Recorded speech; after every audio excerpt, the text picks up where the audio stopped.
parhaisiin firmajuhliin. Krapin kesäteatteriin. Kuohuvaa juomaa. Kuohuvia tunteita. Salaisuuksia. Paljastuksia. Täpäriä pelastuksia. Eikä kukaan epäile mitään. Anteeksi, sori. Ihan nopeasti. Minkä takia tämän nimi on ranskalainen pyjama?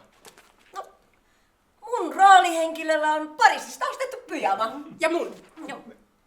Ranskalainen pyjama. Krapin kesäteatteri.